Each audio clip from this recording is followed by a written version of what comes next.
Can we not get new prosecutors, but we're losing seasoned prosecutors. Lubbock County District Attorney's Office is nearing crisis mode as the number of prosecutors continues to drop. Good evening, and thank you for joining us. Lubbock County prosecutors are getting a $15,000 pay raise, but is that enough to retain and attract new employees? KCBD News Channel 11's investigative reporter Shaylee Kidwell has more on the vacancies in the DA's office and the plan to fill those vacancies. Shaylee? Karen and Amber, the Lubbock County District Attorney's Office hasn't been fully staffed in 2 years, but only recently did the turnover rate increase dramatically. Right now, the office is short 8 employees. Elected District Attorney Sunshine Stanek met with county commissioners to justify her request for the boost in pay, but not everyone believes this will fix the problem. The starting salary for newly licensed prosecutors in Lubbock County is $65,000. District Attorney Sunshine Stanek says that's a problem. We cannot effectively and efficiently continue to prosecute crime shorthanded. Stanek told county commissioners in this budget workshop that promising applicants are turning down her job offers. We made 3 offers to attorneys for our entry-level criminal prosecutor positions. 1 declined based on salary, the entry-level salary. 1 went to do defense work instead because of higher pay. 1 stayed at legal aid for higher pay. So that's offensive to me that we're not getting people to work here. The KCBD Investigates team sent requests to district attorneys across the state to see how their starting salaries compare to Lubbock's. The Hays County District Attorney's Office tells us at the start of the year, the county offered $70,400 to newly licensed attorneys and had 14 openings. County commissioners approved a higher starting salary of $79,300, and now the office is fully staffed. Ector County pays $76,000, and the elected DA says they're struggling to fill positions. The elected DA in Potter County tells us the starting salary for new felony prosecutors is $90,000, but he too is struggling to fill positions. His office has 4 vacancies.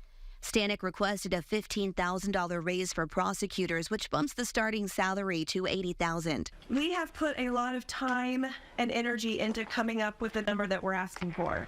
And I say that because I have received some criticism from people inside and outside of my office for how much I'm asking for in terms of it being too low. As a public servant, I find that a little surprising. Precinct 2 County Commissioner Jason Corley called into this meeting and expressed concern that a bump in pay may not be enough to get cases moving. We have a county court at law court that went 7 months without having a jury trial. Long story short, we need more prosecutors. Would there be a benefit to increasing the number of prosecutors per court? Commissioner Corley, there would be a benefit. I would love to have more bodies working.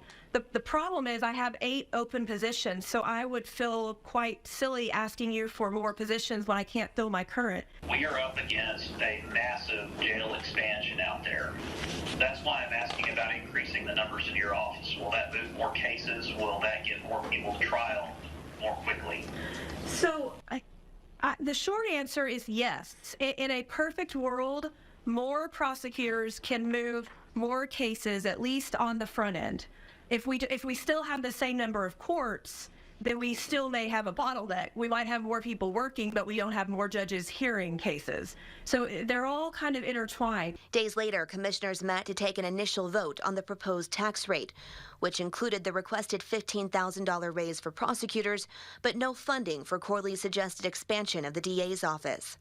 I don't think adding $15,000 to each DA position is going to be sufficient to make a dent in this or make any change. Why are we not talking about building a bigger DA's office? We need them to hire more DAs. We need more prosecutors. Prosecutors are going to need a couple of investigators. The DA's office has not requested what you're talking about. I think that if you're going to go to the voters and ask them for more than the voter approval rate, it needs to address the entire problem and not just the DA side. Correct. And all that has not been presented to me to put in the budget.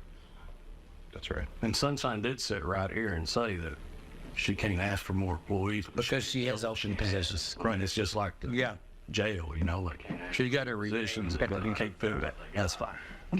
Go for it, sir. You got to keep. But even if you get 4 votes, you get. Corley's stance did not change when it came time for the formal vote. Well, I voted against the tax rate and this. We've got 209 inmates that are staying outside of Lubbock County right now. That is costing us an increase in his budget of $4.8 million for a total of $5.4 million this year.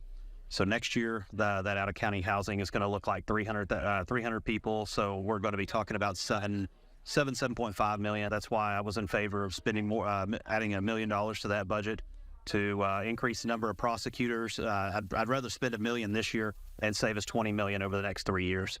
Sometimes you've got to spend a little to save a lot. As we have reported, commissioners voted 3-2 to pass the proposed tax rate increase of 34 cents per $100 taxable value. It's the highest rate the county can adopt without holding an election to seek voter approval. Commissioner Corley, as you heard, voted against that rate, saying it's too low. Precinct 4 Commissioner Jordan Rackler also voted against the rate, but he argued it was too high. Karen and Abner.